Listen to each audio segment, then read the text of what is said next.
বিসমিল্লাহির রহমানির রহিম। একাদশ শ্রেণীর শিক্ষার্থীদের শুভেচ্ছা জানিয়ে শুরু করছি আজকের অনলাইন ক্লাস।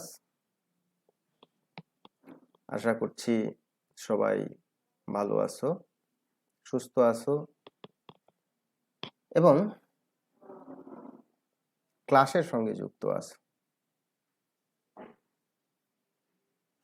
বরাবরের মতো বাংলা ভাষা এবং সাহিত্য নিয়ে আমি তোমাদের সঙ্গে আছি। মোহাম্মদ আল আমিন, প্রভাষক Bangla, Rahimuddin Ahmed Memorial degree college, Singra, Natore. প্রিয় শিক্ষার্থী, আজকের আলোচনার পূর্বেই তোমাদের সামনে দুটি প্রশ্ন উত্থাপন করলাম।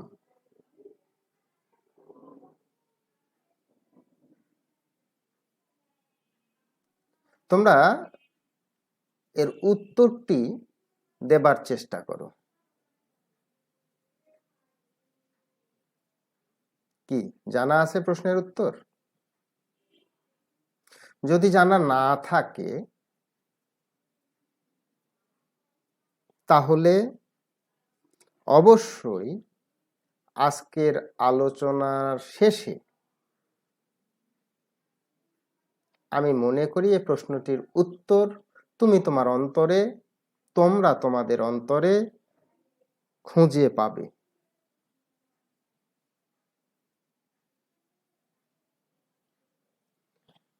কৌতূহলটা থেকে যাক, আমরা সামনের দিকে অগ্রসর হই।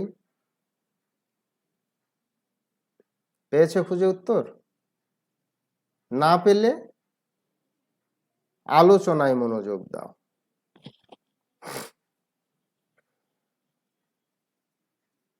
দুটো ছবি দেখছি আমরা। কি ছবি দেখছি?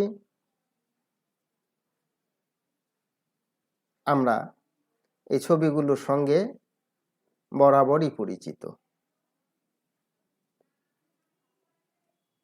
ছবি দুটির প্রধান ভূমিকায় যে দুটি চরিত্র আমরা দেখছি, যে নর এবং নারীর দেখছি, এমনি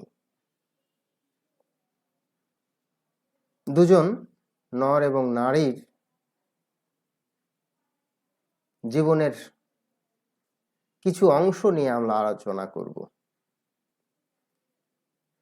আবারও প্রশ্ন রাখছি, বাংলা সাহিত্যের কোন শাখায় জীবনের খণ্ডাংশ রচিত হয়? হ্যাঁ, ছোট গল্পে জীবনের খণ্ডাংশ রচিত হয়। বাংলা সাহিত্যে ছোট গল্পেই জীবনের খণ্ডাংশ রচিত হয়। এমনি দুজন মানুষের জীবনের খণ্ডাংশ আমরা আজকে আলোচনা করব। হ্যাঁ, আমরা আলোচনা করব বিখ্যাত কথা সাহিত্যিক শরৎচন্দ্র চট্টোপাধ্যায় রচিত বিলাসী ছোট গল্পটি নিয়ে।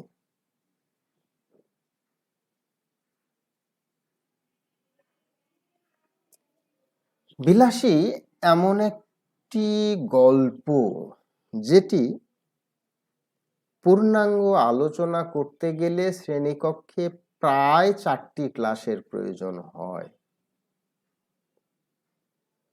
পরপর 4টি ক্লাস করলে এই গল্পটির আমাদের সামনে পরিষ্কার হয়, আমাদের বোধগম্যে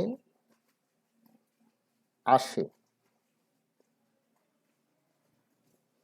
কিন্তু কতটুকু পারবো জানি না, চেষ্টা করব পুরো গল্পটি একটি ক্লাসেই শেষ করবার জন্য।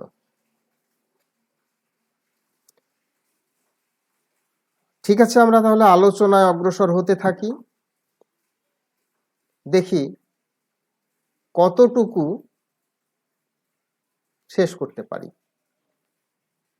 বিলাসী শরৎচন্দ্র চট্টোপাধ্যায়ের একটি বিখ্যাত ছোট গল্প।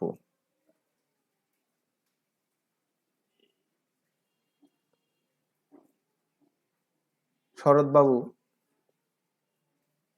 বাংলা সাহিত্যের এক উজ্জ্বল নক্ষত্র, যিনি সমাজের একেবারে নিচু তলার মানুষের জীবন জীবিকা, মন, মানসিকতা, চিন্তা, চেতনা এবং মননকে তিনি তুলে ধরেছেন তার সাহিত্যের প্রতিটি পরতে পরতে। আজকের আলোচনায় আমরা সেই কিংবদন্তি লেখক সম্পর্কে জানব এবং এই গল্পে যে সময় গল্পটি লেখা হয়েছিল তৎকালীন সময়ে পল্লী গ্রামে ছাত্রছাত্রীদের লেখাপড়ার পরিবেশটা কেমন ছিল সেটি আমরা ব্যাখ্যা করতে পারব। এবং এই গল্পের ভিতরে শরৎচন্দ্র চট্টোপাধ্যায়ের যে দর্শন, তার প্রতিটি গল্প উপন্যাসে যে দর্শনটিকে তিনি ব্যবহার করেছেন, সেই ধর্ম বৈষম্য, বর্ণ বৈষম্য, ধর্মীয় গোঁড়ামি হিন্দু সমাজে যে কতটা প্রকট আকার ধারণ করেছিল সেইটিও আমরা ব্যাখ্যা করতে পারব।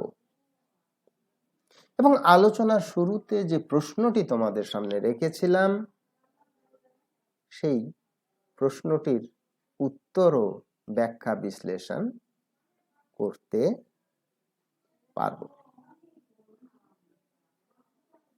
ঠিক আছে, আমরা তাহলে আলোচনায় অগ্রসর হই। আমরা প্রথমেই লেখকের সম্পর্কে একটু জানি। বাংলা সাহিত্যের এক কিংবদন্তি কথা সাহিত্যিক শরৎচন্দ্র চট্টোপাধ্যায়, জন্ম 1876 খ্রিস্টাব্দের 15 সেপ্টেম্বর, পশ্চিমবাংলার হুগলি জেলার দেবানন্দপুর গ্রাম। পিতার নাম ছিল মতিলাল চট্টোপাধ্যায়, মাতা ভুবন মোহিনী দেবী। 24 বছর বয়সে মাত্র 24 বছর বয়সে তিনি গৃহ ত্যাগ করেন এবং সন্ন্যাস জীবন ধারণ করেন। এই বিষয়টি আজকে ব্যাখ্যা করব না। তোমরা যারা উচ্চ মাধ্যমিক পাশের পর বাংলায় অনার্স করতে যাবে বা বাংলা সাহিত্যে যারা অনার্স করতে চাও, তারা এই শরৎচন্দ্র চট্টোপাধ্যায়ের সন্ন্যাস জীবন নিয়ে বিস্তারিত আলোচনার প্রয়াস পাবে। বাংলা সাহিত্য তিনি মূলত উপন্যাসিক হিসাবেই পরিচিত এবং তার উপন্যাস বাংলা সাহিত্যকে এমন এক স্থানে নিয়ে গেছে যে বিশ্বের দরবারে, বিশ্বের সাহিত্য জগতে বাংলা ভাষা এবং সাহিত্যটি এক অনন্য মর্যাদা পেয়েছে। 1923 সালে কলকাতা বিশ্ববিদ্যালয় হতে জগত্তারিণী স্বর্ণপদক তাকে দেয়া হয় এবং 1936 সালে ঢাকা বিশ্ববিদ্যালয় হতে তাকে সম্মানসূচক D Litt doctor of literature degree প্রদান করা হয়। প্রথমে বলেছি তার উপন্যাসগুলোর এবং ছোট গল্পগুলোর প্রধান চরিত্রগুলো মূলত সমাজের নিচু জাতের মানুষ। যেমন আমরা আলোচনার শুরুতে যে ছবিগুলো দেখেছিলাম, সাপুড়ে, বেদে, এরা সমাজের নিচু জাতের মানুষ। গ্রামে গ্রামে গঞ্জে ঘুরে বেড়ায়, সাপ খেলা দেখায়, তাবিজ কবজ বিক্রি করে, শিকড় বাকড় বিক্রি করে, এই দিয়েই তাদের জীবন চলে। এই বিখ্যাত মনীষীর মৃত্যু ঘটে ঢাকায় 1938 খ্রিস্টাব্দে 16 জানুয়ারি। বিষয়গুলো স্মরণে রাখবে।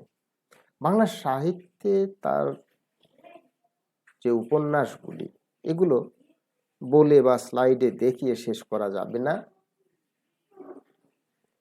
তার উপন্যাস সমগ্র পাওয়া যায়, এগুলো পড়তে পারো। এবার আমরা মূল পাঠ বিশ্লেষণে যাই। শরৎচন্দ্র গল্পটির শুরুতেই শুরু করছেন এভাবে। ওই যে ছোট গল্পের সঙ্গে আছে বৈশিষ্ট্যের ভিতরে হঠাৎ করেই শেষ, হঠাৎ করেই শুরু। ছোট গল্পের শুরু হয় হঠাৎ করেই, আবার শেষও হয় হঠাৎ করেই। শেষ হইয়াও হইল না শেষ। শুরুটা করছেন এভাবে, পাকা 2 ক্রোশ পথ হাঁটিয়া স্কুলে বিদ্যা অর্জন করিতে যায়। আমি একা নই, 10-12 জন। যাহাদের বাটি পল্লীগ্রামে তাহাদের ছেলেদের শতকরা 80 জন এমন করিয়া বিদ্যা লাভ করিতে হয়।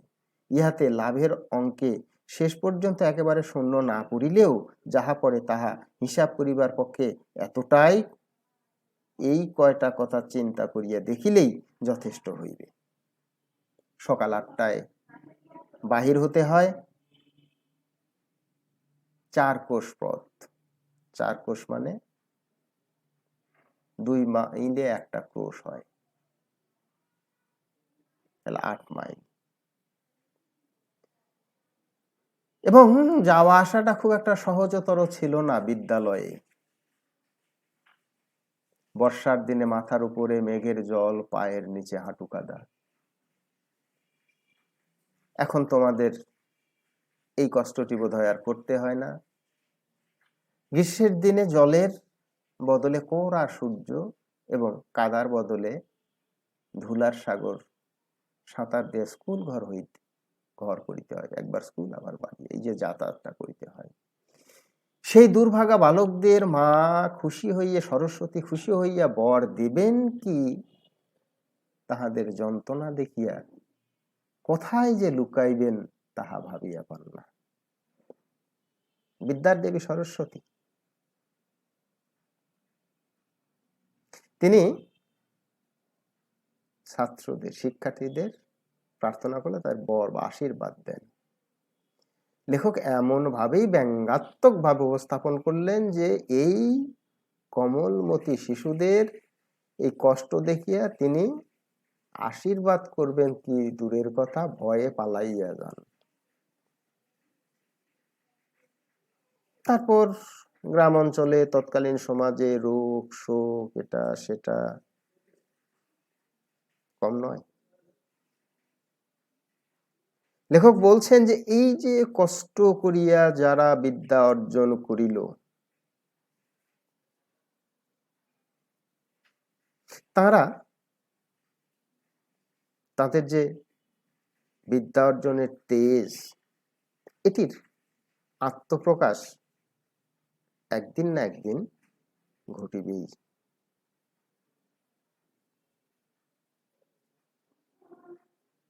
এবং তিনি একথাও বলছেন যে শহরের বাবুরা যারা ওই যে ট্রেনে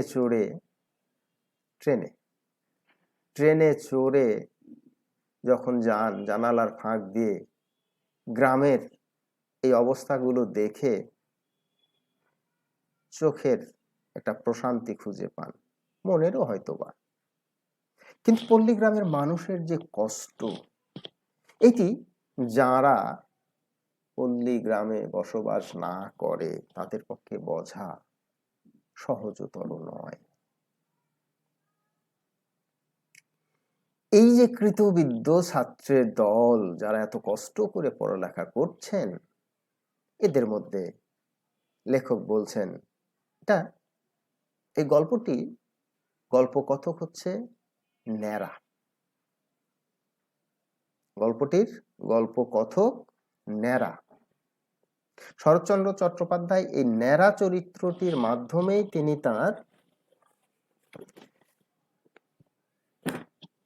কথাগুলো উপস্থাপন করিয়াছেন আমাদের সম্মুখে।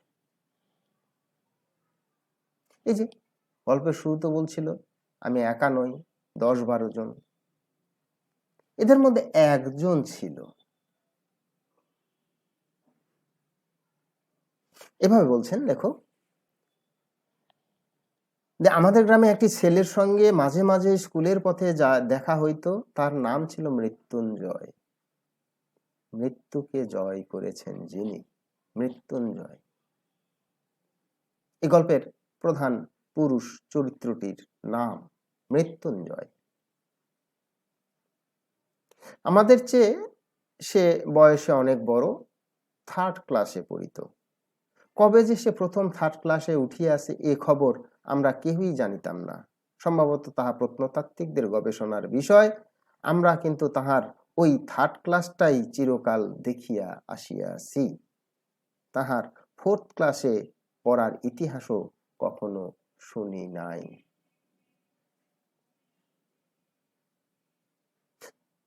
এই যে 4th ক্লাস এবং 3rd ক্লাস, এটা সম্পর্কে একটু ধারণা আমাদের হওয়া দরকার, তাই নয় কি?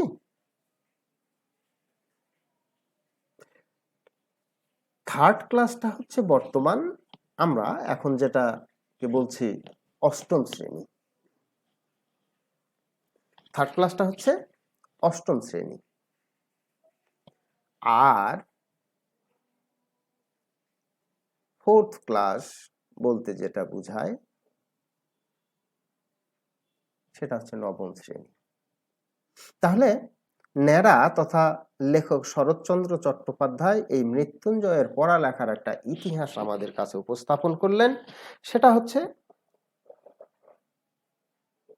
লেখক বা ন্যাড়া সে যখন থেকে পড়ালেখা শুরু করেছেন তখন থেকেই দেখছেন যে মৃত্যুঞ্জয় সেই 3rd ক্লাস মানে 8ম শ্রেণীতে পড়ে এবং 8ম শ্রেণী হইতে 9ম শ্রেণীতে উত্তীর্ণ হইয়াছে এমন ইতিহাসও তার জানা নেই। এই মৃত্যুঞ্জয়ের প্রতি মৃত্যুঞ্জয়ের পরিচয়, তাহার একুলে কেউ নেই, বাবা মা, মাসি পিসি, কাকা জ্যাঠা কেউ নেই। তবে জ্ঞাতি সম্পর্কে এক খুঁড়ো আছে, জ্যাঠামশাই। এই খুঁড়ো মৃত্যুঞ্জয়ের একটা বাড়ি ছিল এবং 10-12 বিঘার একটা আম বাগান ছিল, আম কাঁঠালের বাগান, একটা বাগান ছিল। এই বাগানের ফল বৎসরে একবার বিক্রি দিয়ে যে টাকা পেত সে টাকা দিয়ে তার বৎসর চলে যেত এবং ভালোভাবেই যেত।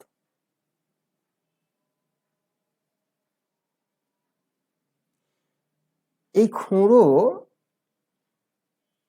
সবসময় গ্রামের মধ্যে বলে বেড়াতো ওই বাগানটি আমার, শুধু দখল করিবার অপেক্ষা মাত্র।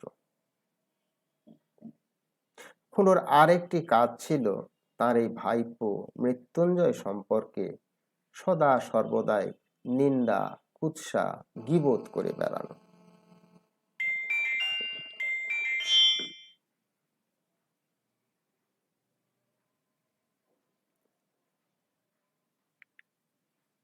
তো এই মৃত্যুঞ্জয় স্কুলে যাতায়াতের সময়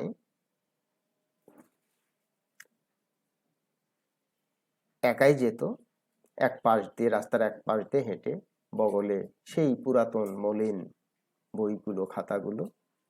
আবার আসার সময় একাই চলে আসতো। এর পিছনে কিছু যৌক্তিক কারণ আছে, কারণ স্কুলে যাতায়াতকারী যে সকল শিক্ষার্থী ছিল তাদের সঙ্গে তার তো বয়সের মিল হয় না, সুতরাং তাদের সঙ্গে সে মিশতেও পারত না। মৃত্যুঞ্জয় নিজেই রান্না করে খেত।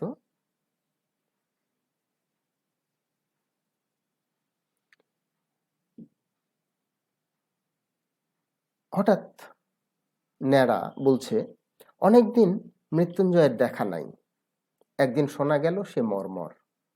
আর একদিন শোনা গেল মালোপাড়ার এক বুড়ো মালো তার চিকিৎসা করিয়া এবং তাহার মেয়ে বিলাসী, আর একটা নাম পেলাম আমরা, বিলাসী, অর্থাৎ এই গল্পের নাম ভূমিকার যে চরিত্রটি,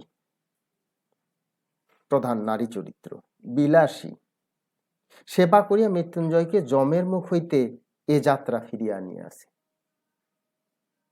অনেকদিন তাহার মিষ্টান্নের সদ্ব্যবহার করিয়াছি, অনেকদিন তাহার মিষ্টান্নের সদ্ব্যবহার করিয়াছি, অর্থাৎ মৃত্যুঞ্জয় সম্পর্কে এখানে আরো অনেক কিছু কথা বলা হচ্ছে।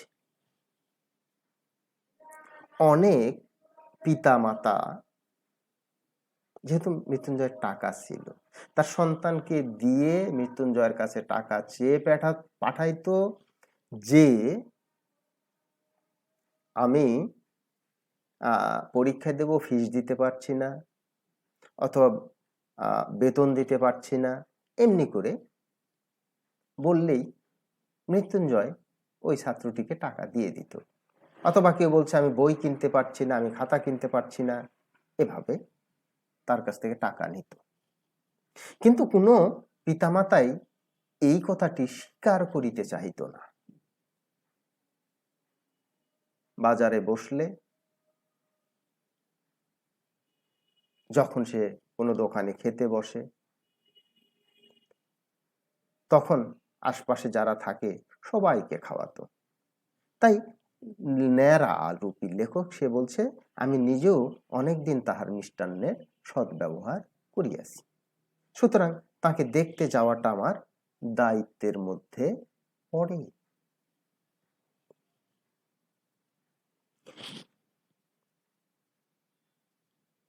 ন্যাড়া, আমরা এই গল্পের প্রধান দুটি চরিত্র বিলাসী আর মৃত্যুঞ্জয়।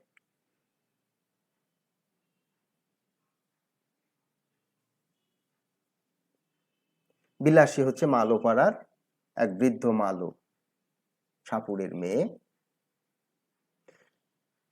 ভালোবাসা, সেবা এবং পরোপকারের এক অনন্য প্রতীক এই বিলাসী।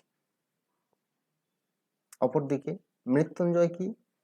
ধর্ম বর্ণ উপেক্ষা করে ভালোবাসার প্রতিদানে নিজেকে উৎসর্গ করার এক উজ্জ্বল দৃষ্টান্ত। তো যাই হোক, আমরা যে কোথায় আগাচ্ছিলাম, লেখক চলে গেলেন মৃত্যুঞ্জয়কে দেখতে।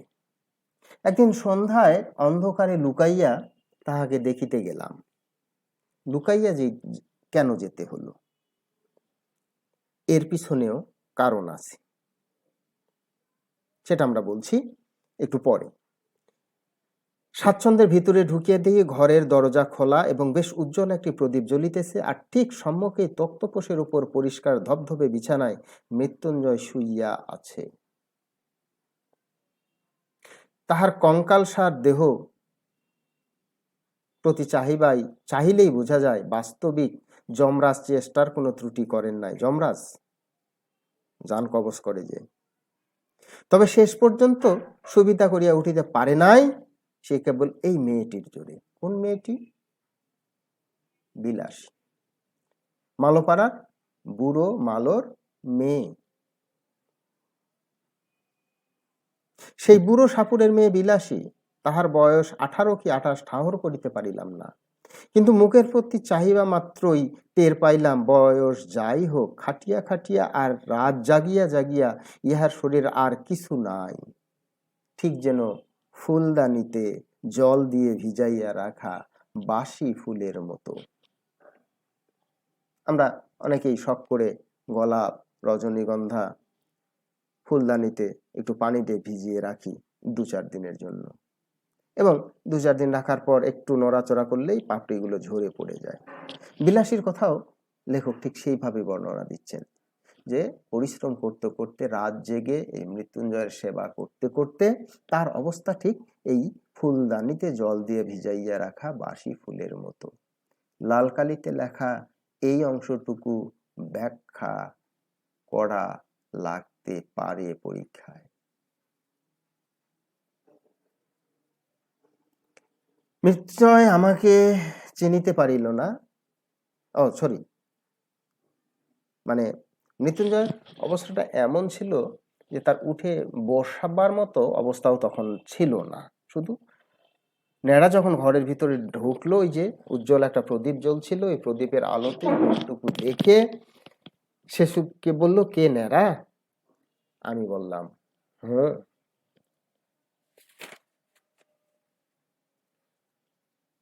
তারপর অনেক কথা হলো। বিলাসী বলছিল যে মাঝখানে 10-15 দিন কোনো জ্ঞান ছিল না, প্রথম প্রথম মানুষকে চিনতে পারতো না, এখন একটু চিনতে পারছে, তবে শরীর খুব দুর্বল। দিনের পর দিন, রাত্রির পর রাত্রি সেবা শুশ্রূষা করিয়া এই মেয়েটি মৃত্যুঞ্জয়কে ভালো করিয়া তুলিয়াছে। বড় সহজতর কাজ নয়। আমাদের সমাজে যারা রোগীর সেবা করে তারা এটির অনুধাবন করতে পারবে, কিন্তু একজন সাধারণ সাপুড়ের মেয়ে এরকম একটা ছেলের সেবা কেন করলো? কেনই বা তাকে মৃত্যুর দ্বার থেকে ফিরিয়ে আনলো? লেখক বলছেন, কিন্তু সে বস্তুটি, যে বস্তুটির জোরে এটি করা সম্ভব, সেই বস্তুটি এই অসাধ্য সাধন করিয়া তুলিয়াছে, তাহার পরিচয় যদিচ সেদিন পাই নাই, কিন্তু আর একদিন পাইয়াছিলাম। যাই হোক, অনেক কথা হলো। তারপর যখন ন্যাড়া বিদায় নেবে, তখন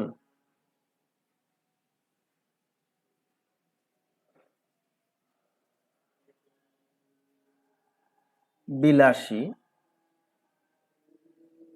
বলছিল, একলা যেতে ভয় করবে না তো? একটু এগিয়ে দিয়ে আসবো। ঘুটঘুটে অন্ধকার, ঘন জঙ্গলের পথ, এই 10-12 বিঘার যে বাগান, সেই বাগানের মাঝখানে ছোট্ট একটা পোড়ো বাড়ি, প্রাচীরের বালাই নেই,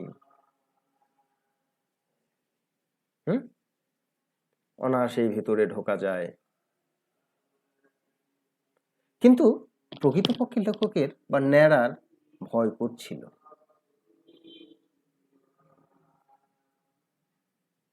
কিন্তু একটা মেয়ে মানুষ বলছে ভয় করবে না তো,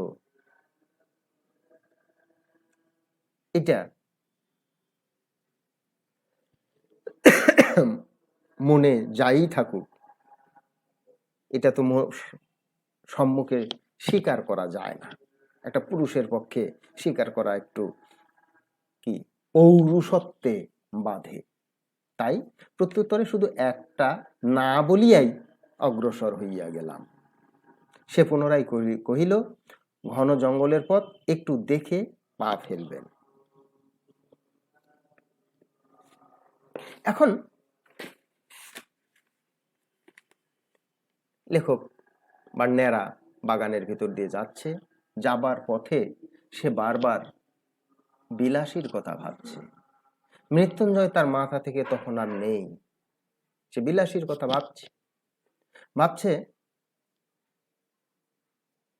যে এই যে অন্ধকার, ঘুটঘুটে ঘন জঙ্গল, এর ভিতরে একটি মাত্র বাড়ি, চারপাশে গাছপালা, জঙ্গল, শিয়াল, সাপ, বিষাক্ত পোকামাকড়, এর ভিতরে একটা মৃত প্রায় মানুষ যে কোনো সময় মারা যেতে পারে। 15 দিন তো কোনো জ্ঞানই ছিল না, তাকে একাকী সেবা করছে। এই অসাধ্য সাধন কাজটি কি করে সম্ভব হলো? এই সময় লেখকের একটি গল্প মনে পড়ে গেল।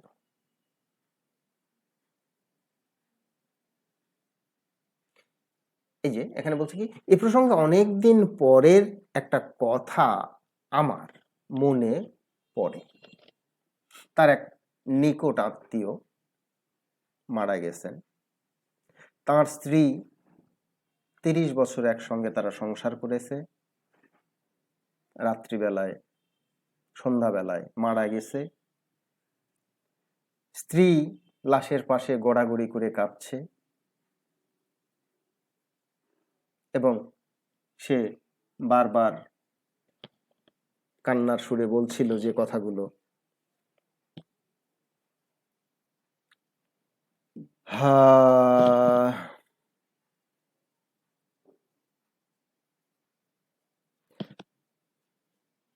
কাঁদিয়া কাঁদিয়া বারবার আমাকে প্রশ্ন করিতে লাগিলেন, তিনি স্বেচ্ছায় যখন সহমরণে যাইতে চাহিতেছেন তখন সরকারের কি? তার যে আর তিলার্ধ বাঁচিতে সাধ্য নাই, এ কি তারা বুঝিবে না? তাহাদের ঘরে কি স্ত্রী নাই? তাহারা কি পাষাণ? তারপর আবার কাঁদছে, ওগো তুমি চলে গেলে কেন? আমাকে সঙ্গে করে নিয়ে গেলে না কেন? আমি কি করে থাকবো? এই বলছে, দাপাদাপি করছে। নেড়াকে আবার প্রশ্নও করছে, সে সহমরণে যেতে চায়। কিন্তু কতক্ষণ আর? মৃতদেহের তো সৎকারটি করতে হবে। তাই স্ত্রী লোকটি বলছে, ভাই যা হবার তো হয়েছে, আর বাইরে গিয়া কি লাভ, রাতটুকু না হয়। তারপর লেখক বলল যে অনেক কাজ, একটু সৎকার করতে হবে, লোকজনকে ডাকতে হবে, জানাতে হবে, কাঠখড়ি জোগাড় করতে হবে, শ্মশানে নিতে হবে।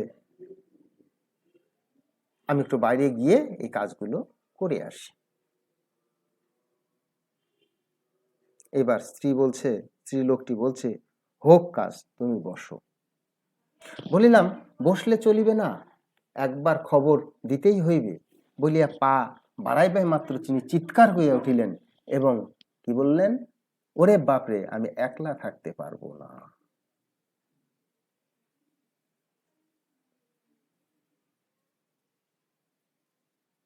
কাজেই লেখকের মাথায় তখন যেন বাজ পড়িল।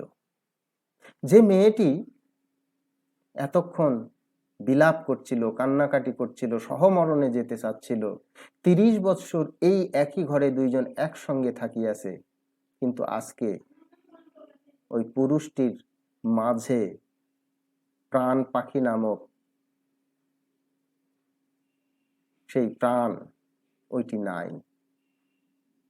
তাই মেয়ে লোকটি এখনই তাকে একা মনে করছে এবং যার সঙ্গে 30 বৎসর এক ঘরে থেকেছে, আজকে তার পাশে আর ক্ষণকালও সে থাকতে পারছে না। আমি একলা থাকতে পারবো না, ভয় পাচ্ছে। লেখকের মনে হয়েছিল এমনটি তো বিলাসীর ক্ষেত্রেও হতে পারত। হঠাৎ করেই তো সন্ধ্যাবেলায় মৃত্যুঞ্জয়ের মৃত্যু ঘটতে পারত। যদি ঘটে যেত তাহলে বিলাসী কি এই মেয়েটির মতো এমনটি করত? এমনটি যদি সম্ভাবনা থাকতো করবার, তাহলে সে এই মহা দায়িত্ব কাঁধে নিত না।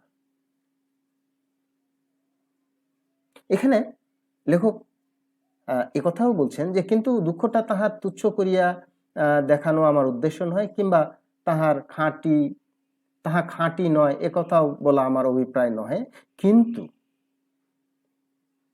বহুকাল ধরিয়া একসঙ্গে ঘর করিবার অধিকারেই এই ভয়টাকে কোনো মেয়ে মানুষই অতিক্রম করিতে পারে না। ইহা আর একটি শক্তি, যাহা বহু স্বামী স্ত্রী 100 বৎসর একত্রে ঘর করিবার পরেও হয়তো তাহার কোনো সন্ধান পায় না। কিসের সন্ধান? 100 বৎসর একসঙ্গে ঘর করার পরেও যে বস্তুটির সন্ধান পায় না, 15 দিন মৃত্যুঞ্জয়ের সেবা করে বিলাসী সেই বস্তুটির সন্ধান পেয়েছেন বলেই মৃতপ্রায় একজন ব্যক্তির সেবা করছেন, গ্রামের বাইরে জঙ্গলের ভেতরে একমাত্র ঘর, একটা পুরো বাড়িতে। আর লেখকের সে আত্মীয়াটি ওই বস্তুটির সন্ধান পায় নাই বলিয়াই 330 বৎসর একসঙ্গে ঘর করার পরেও স্বামীটি মারা যাবার সঙ্গে সঙ্গে সে বলছে, ওরে বাপরে, এই মরা লাশের পাশে রাত্রে আমি একা থাকতে পারবো।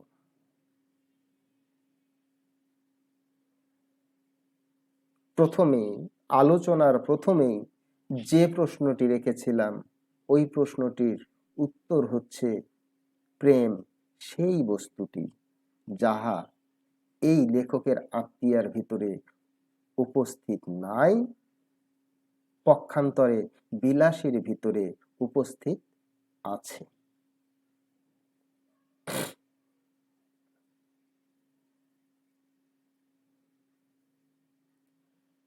এবার আমরা সামনের দিকে অগ্রসর হই। হঠাৎ একদিন চারিদিকে শোরগোল পড়ে গেল। কি বলছে যে এমনি সময় হঠাৎ একদিন কানে গেল, মৃত্যুঞ্জয় সেই বাগানের অংশীদার খুড়া তোলপাড় করিয়া বেড়াইতেছে। গেল গেল গ্রামটা এবার রসাতলে গেল। নালতের মৃত্যুর বলিয়া সমাজে আর মুখ দেখাইতে বাহির করিবার জো রহিল না। অকাল কুষ্মণ্ডটা একটা সাপুরের মেয়ে নিকা করিয়া ঘরে আনিয়াছে। আর শুধু নিকা নয়, তা না হয় চুলোই যাক, তার হাতে ভাত পর্যন্ত খাইয়াছে। গ্রামে যদি আর শাসন না থাকে তো বনে গিয়ে বাস করলেই তো হয়। করলা হরিপুরের সমাজ কি একথা শুনিলে যে, ইত্যাদি ইত্যাদি ইত্যাদি। এখন এই যে বস্তুটি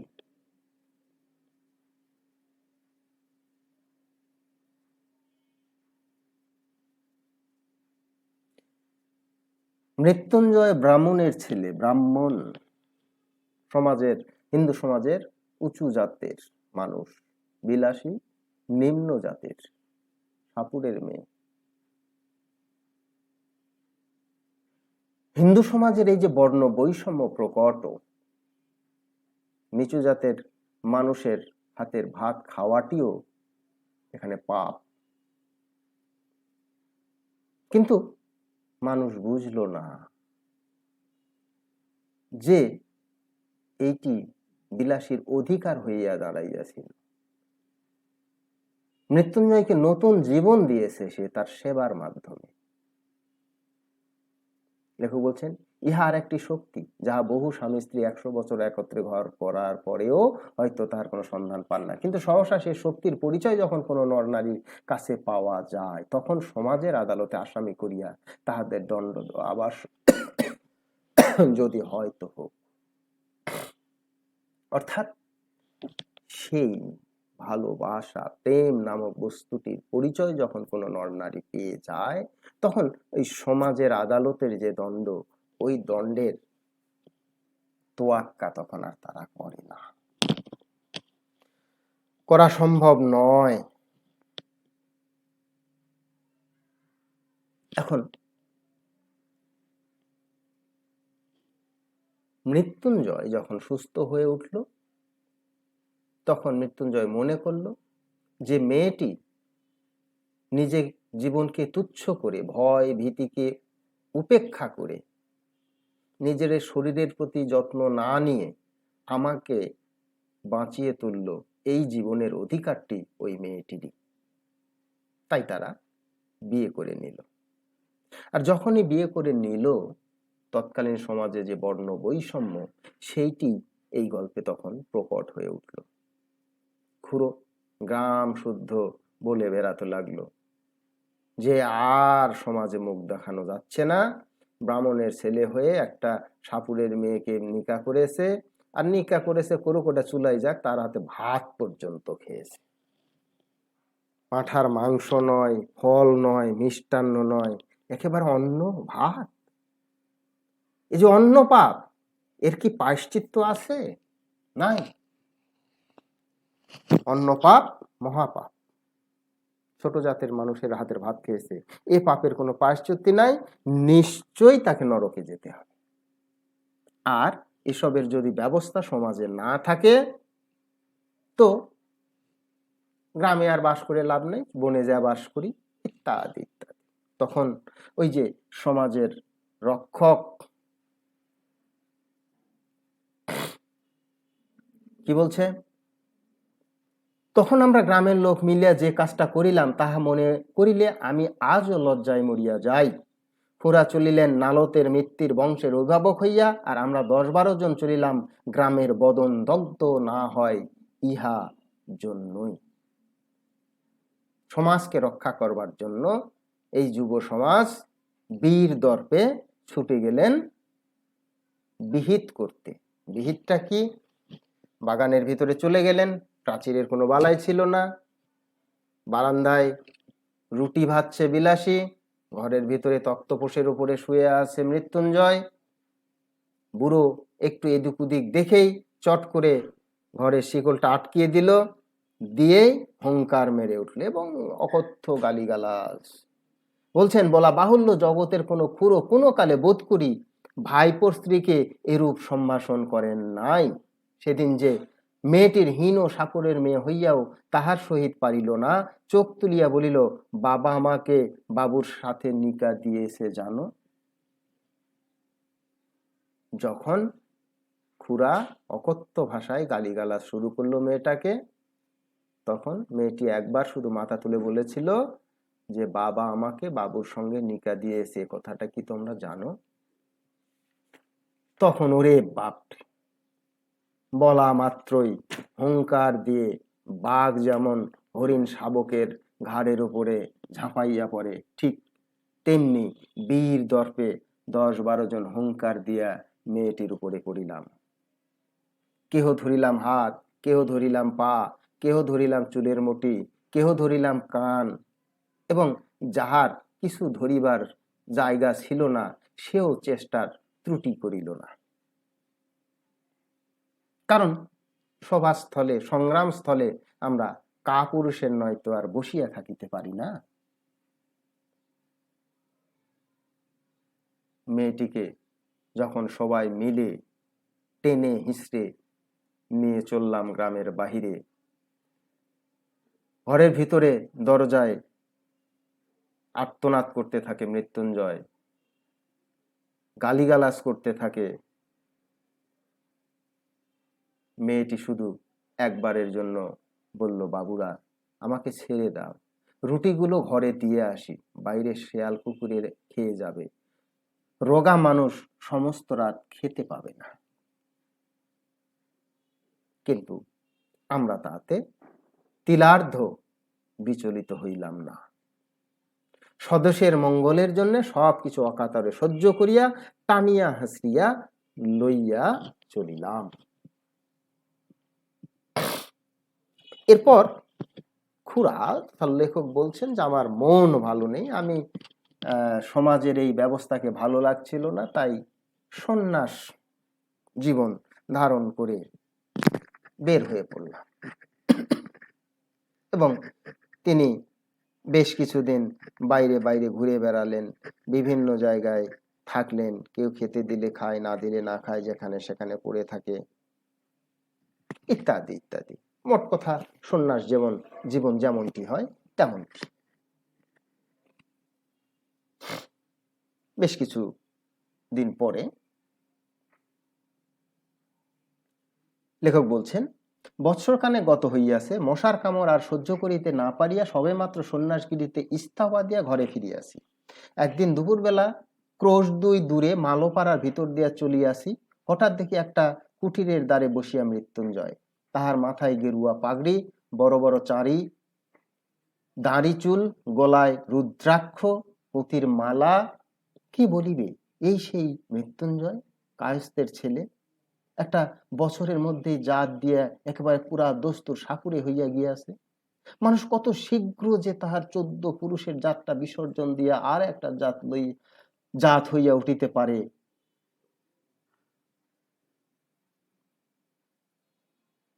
সে এক আশ্চর্য ব্যাপার। ব্রাহ্মণের ছেলে মেথরানীর বিবাহ করিয়া মেথর হইয়া গেছে এবং তাহাদের ব্যবসা অবলম্বন করিয়াছে, এবোধ করি আপনারা সবাই শুনিয়াছেন। আমি সদ ব্রাহ্মণের ছেলেকে এন্ট্রান্স পাস করার পরেও ডোমের মেয়ে বিবাহ করিয়া ডোম হইয়া হইতে দেখিয়াছি। এখন যে ধুনুচি ধুনে পুনঃ ধুনিয়া বিক্রয় করে, শুয়ার চড়ায়, ভালো কায়স্থ সন্তানকে কসাইয়ের মেয়ে বিবাহ করিয়া কসাই হইয়া যাইতেও দেখিয়াছি। আজ সে স্বহস্তে গরু কাটিয়া বিক্রয় করে। তাহাকে দেখিয়া কাহার সাধ্য বলে কোনো কালে সে কসাই ভিন্ন অন্য কিছু ছিল? কিন্তু সকলের ওই একটাই হেতু। এই যে পরিবর্তনগুলো হলো, এটার হেতু কি? হেতু ওই একটাই। কোনটা? প্রেম, ভালোবাসা। প্রেম ভালোবাসার কারণে মানুষ জাত পাত বংশ সব কিছুকে জলাঞ্জলি দিয়ে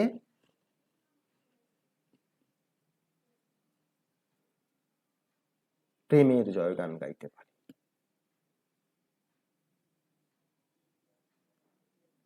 তারপর মৃত্যুঞ্জয়ের সঙ্গে তার দেখা হলো, আলাপ হলো।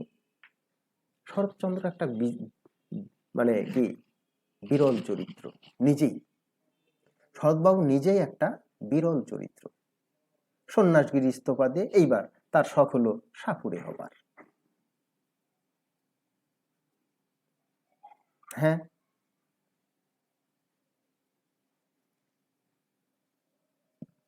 সঙ্গে সঙ্গে সিদ্ধান্ত নিয়ে নিল সে মৃত্যুঞ্জয়ের সঙ্গে মৃত্যুঞ্জয়ের কাজ করবে।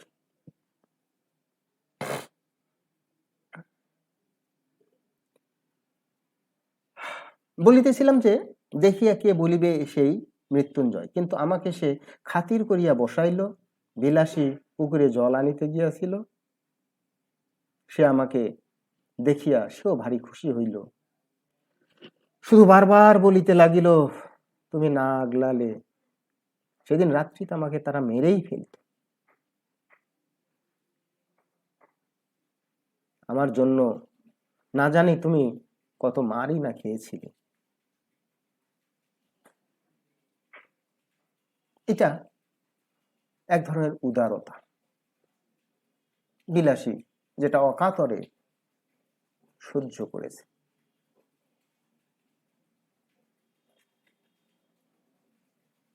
তারপর বেশ কিছু কথা, তো আমরা সময় স্বল্প, আমি অনুরোধ করব তোমরা গল্পটা মনোযোগ সহকারে অবশ্যই পড়বে, গল্পটা পড়তে ভালো লাগবে। ন্যাড়া অর্থাৎ আমাদের গল্প কথক বা লেখক যেটাই বলি, সে মৃত্যুঞ্জয় এবং বিলাসীর সঙ্গে পুরা দোস্তর সাপুড়ে বনে গেল এবং একদিন শুনিলাম আজ কোথায় নাকি তাদের সাপ ধরার বায়না আছে, তাহারা প্রস্তুত হইয়াছে। আমিও অমনি সঙ্গে যাইবার জন্য লাফাইয়া উঠিলাম। ছেলেবেলা হইতে দুটো জিনিসের উপর আমার প্রবল শখ ছিল, একটি ছিল গ্রক্ষ সাপ ধরিয়া পোষা, আর অন্যটি ছিল মন্ত্র সিদ্ধ হওয়া। এ ব্যাপারে বিলাসী চরিত্রের কিছু ব্যাখ্যা এখানে দেয়া প্রয়োজন। গুরু হয়ে গেল মৃত্যুঞ্জয়, তার শিষ্য ন্যাড়া। এই গুরু শিষ্যের সঙ্গে প্রায়ই বিলাসীর তর্ক হইত। বিলাসী এখানে শরৎচন্দ্র চট্টোপাধ্যায় এই যে সাপুড়েদের যে ব্যবসা, এটার একটা পরিষ্কার চিত্র তিনি তুলে ধরেছেন। সাপুড়েদের সবচেয়ে লাভের ব্যবসা হচ্ছে শিকড় বিক্রি করা, যা দেখিবা মাত্র সাপ পালাইতে পথ পায় না, কিন্তু তার পূর্বে সামান্য একটু কাজ করিতে হয়। সাপুড়েরা সাপ ধরে নিয়ে গিয়ে যে শিকড়টি ফোনা তোলা সাপের সামনে ধরে, অমনি সাপ মাথা নত করে অন্যদিকে চলে যায়। আমরা সাধারণ মানুষ মনে করি এই গাছের বিষহরী, গাছের প্রবল শক্তি, কিন্তু শরৎচন্দ্র চট্টোপাধ্যায় দীর্ঘদিন এই সাপুড়ে বেদে বহরে থেকে তিনি যেটা প্রত্যক্ষ করেছেন সেটা হচ্ছে অন্য কিছুই নয়। সাপ ধরার পর সাপুড়েরা যেটা করে, তার বিষ দাঁতটি উকড়ে ফেলে, তুলে ফেলানোর পর ঠিক সেইখানে একটি লোহার দণ্ড আগুনে তাতিয়ে ছ্যাঁকা দেয়। ছ্যাঁকা দেওয়ার পর যে সাপ যে কষ্টটা পায় এটা সে ভুলতে পারে না। তাই তার সামনে লোহার কাঠি ধরো আর গাছের শিকড়ি ধরো, ওই ভয়টি মনে করে সে পালানোর চেষ্টা করে। আর এই কৌশলকে কাজে লাগিয়েই তাবিজ, কবজ, শিকড়, বাকড় এগুলো সাপুড়েরা বিক্রি করে, আর সাপ খেলা দেখিয়ে যে 2-4টি টাকা পায় সেটা দিই, এভাবেই তাদের সংসার চলে। কিন্তু কাজটার বিরুদ্ধে ভয়ানক আপত্তি ছিল বিলাসীর। সে বলতো, এই যে আমরা এখানে দেখছি, কি বলতো? সে বলতো, দেখো এমন মানুষ ঠকিও না, ঠকাইও না, আমাদের তো খাবার ভাবনা নাই, আমরা কেন মিছিমিছি মানুষ ঠকাতে চাই। বিলাসী চরিত্রের যে মানবতা, মহানুভবতা, সততা, এটার এক উজ্জ্বল দৃষ্টান্ত তার এই কথা। মৃত্যুঞ্জয় তার উত্তরে বলল, সবাই করে, সাপুড়ে সমাজে সবাই করে, আমরা করলে অসুবিধা কি? বিলাসী তার উত্তরে বলল, করুক গে সবাই, আমরা তো খাবার ভাবনা নেই, অন্য সবাই করে করুক, কিন্তু আমাদের তো খাবার ভাবনা নেই। কারণ তখনও ওই বাগানটি মৃত্যুঞ্জয়ের দখলেই ছিল। তারপর চলে গেলেন তারা এক ক্রোশ দূরে এক গোয়াল ঘরে। এখানে সাপ ধরার এক উজ্জ্বল মানে কি পরিবেশ, গতি, প্রকৃত চিত্র শরৎচন্দ্র তুলে ধরেছেন। আমি সংক্ষেপে বিষয়গুলো একটু তোমাদের সামনে বলি। সেটা হচ্ছে, তারা গেল গোয়াল ঘরে গিয়ে, সাপুড়ের মেয়ে, বিলাসী যে জাত সাপুড়ের মেয়ে, এখানে তার পরিচয় পাওয়া যায়। গৃহস্থর ঘর, গোয়াল ঘর, সেখানে একটা সাপ দেখেছে, একটা গর্ত খুঁড়তে হলো কিছু, খোঁড়ার পরে সেখানে বেশ কিছু কাগজ, খড়, কুটো, ময়লা এগুলো ছিল। এটা দেখেই বিলাসী বলে ফেলল, সাপ একটি নয়, 2টি আছে, অর্থাৎ একটি নারী এবং একটি পুরুষ, একটি সাপ এবং সাপিনী যেটাকে আমরা বলছি, দুটো আছে, এবং তারা সেখানে বাসা বেঁধেছে, যেমনটি বাসা বেঁধেছে বিলাসী আর মৃত্যুঞ্জয়। একটা সাপ ধরে মৃত্যুঞ্জয় ন্যাড়ার হাতে দিল ঝাঁপিতে রাখার জন্যে, দিয়ে পাশ না ফিরতেই মৃত্যুঞ্জয় উফ করে উঠল।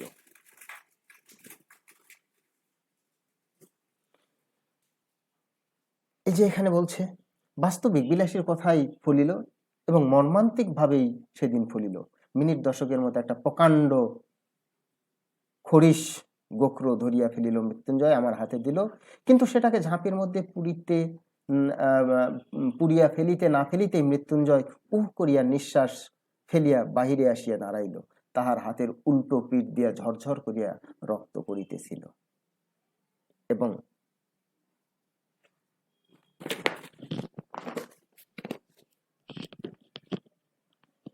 সেই দিন বিলাসী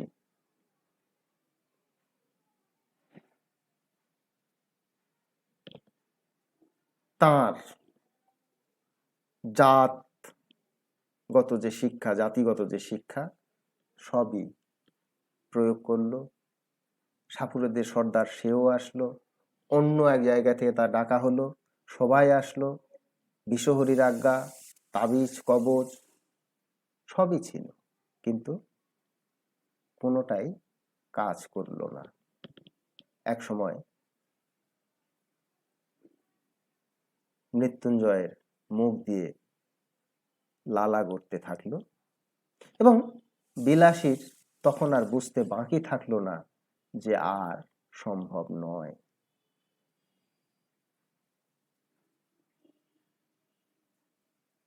এবং সে হাউমাউ করে কাঁদতে থাকল। মাতুলি কবচ যেগুলো তার শরীরে বাঁধা ছিল সেগুলো সঙ্গেই গেল, শুধু ছিল বিষহরীর আজ্ঞা বলা হচ্ছে। কিন্তু সে আজ্ঞা যে ম্যাজিস্ট্রেটের আজ্ঞা নহে এবং সাপের বিষ যে বাঙালির বিষ নয় তাহা আমিও বুঝিলাম। এই কথাটি, সাপের বিষ যে বাঙালির বিষ নয় তাহা আমিও বুঝিলাম। অর্থাৎ আমরা বাঙালি জাতি, আমরা সহনশীল জাতি। রাগ হয়, কারো প্রতি প্রতিশোধ নেবার আগ্রহ জন্মে, আবার আস্তে আস্তে সেটা রিমিশন হয়, সদ্ভাবও তৈরি হয়। কিন্তু আমাদের এই বাঙালির বিষ, এই যে এটি ওই সাপের বিষের, আমাদের বিষের মতো সাপের বিষ নয়। ম্যাজিস্ট্রেটের আজ্ঞাও রহিত হয়, হয় না? এক কোর্টে রায় হলে আর এক কোর্ট সেটা বাতিল করে। কিন্তু সাপের বিষ ম্যাজিস্ট্রেটের আজ্ঞা নয়, এটা একবারে এর যেটা হবার সেটা হবেই। এবং গল্পটা এখানে শেষ হতে পারত, কিন্তু হলো না। বলছে, একদিন গিয়া শুনিলাম, লেখক বলছে, একদিন গিয়া শুনিলাম ঘরে তো আর বিষের অভাব ছিল না, বিলাসী আত্মহত্যা করিয়া মরিয়াছে এবং শাস্ত্র মতে নিশ্চয়ই সে নরকে গিয়াছে। কি হলো তাহলে?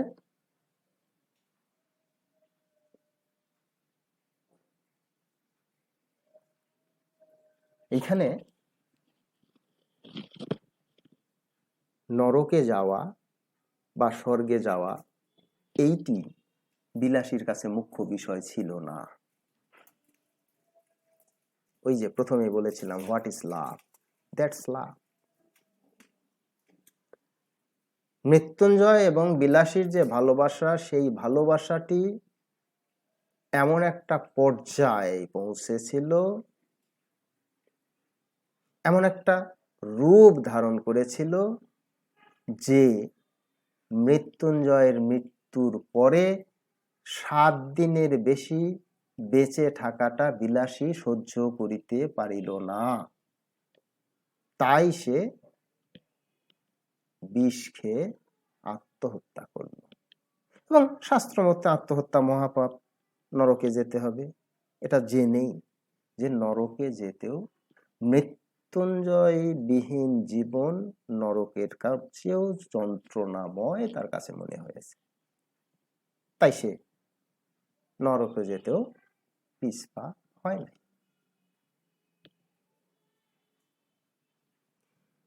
এখন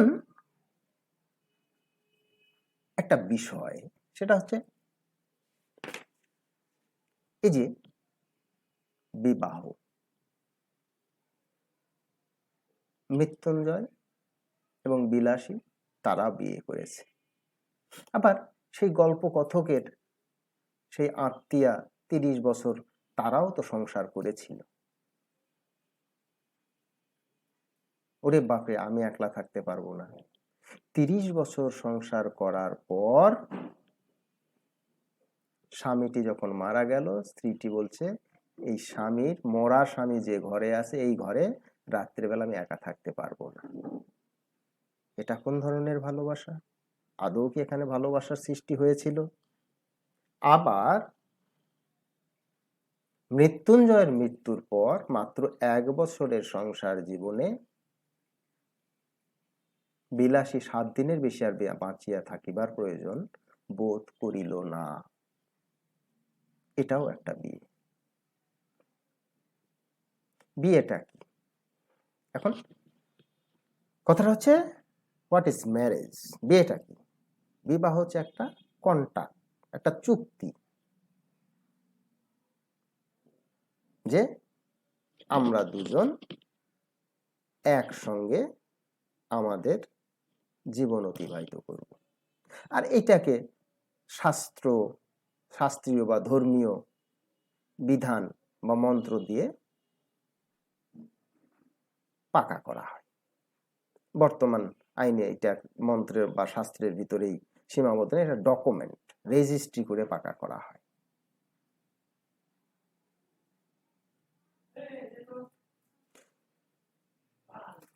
যাদের কাছে বিবাহটা শুধুমাত্র কন্ট্রাক্ট, সেই দেশের লোকের সাধ্যই নাই মৃত্যুঞ্জয়ের অন্ন পাপের কারণ বুঝে। মৃত্যুঞ্জয় কেন অন্ন পাপ করেছিল, কেন বিলাসীর হাত থেকে হাতে ভাত খেয়েছিল?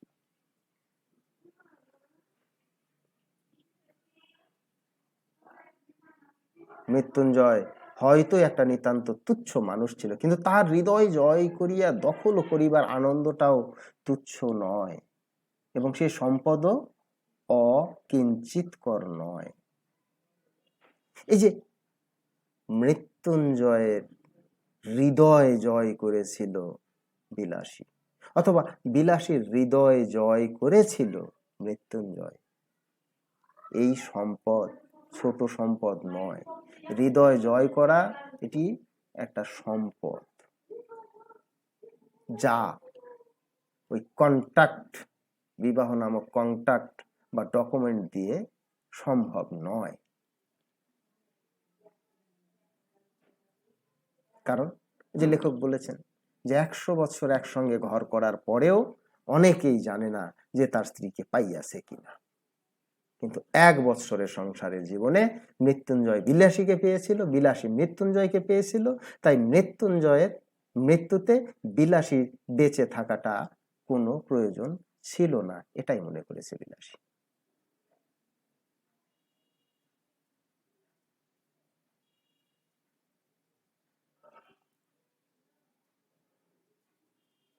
তাই লেখক সর্বশেষে বলছেন, ওই বস্তুটাই যে দেশের লোকের পক্ষে বুঝিয়া ওঠা কঠিন। আমি ভূদেব বাবুর পারিবারিক প্রবন্ধেরও দোষ দিব না, বরং শাস্ত্রীয় তথা সামাজিক বিধি ব্যবস্থারও নিন্দা করিব না, করিলেও মুখের উপর করা জবাব দিয়া যাহারা বলিবেন এই হিন্দু সমাজ তাহার নির্ভুল বিধি ব্যবস্থার জোরে এত শতাব্দী ততগুলো বিপ্লবের মধ্য দিয়ে বাঁচিয়া আছে, আমি তাহাদের ও অতিশয় ভক্তি করি। প্রত্যুত্তরে আমি কখনোই বলিব না টিকিয়া থাকায় চরম সার্থকতা নয়, অতিকায় হস্তি লোপ পাইয়াছে কিন্তু তেলাপোকা টিকিয়া আছে। আমি শুধু এই বলিব যে বড়লোকের নন্দগোপালটির মতো দিবারাত্র চোখে চোখে এবং কোলে কোলে রাখিয়া যে সে বেশটি থাকিবে তাহাতে কোনোই সন্দেহ নাই, কিন্তু একেবারে তেলাপোকাটির মতো বাঁচিয়া রাখার চেয়ে 1-8 বার কোল হইতে নামাইয়া আরো 5 জন মানুষের মতো 2-1 পা হাঁটিতে দিলেই প্রায়শ্চিত্ত করার মতো পাপ হয় না। জটিল কথা। গল্পটি পড়ো, বোঝার চেষ্টা করো।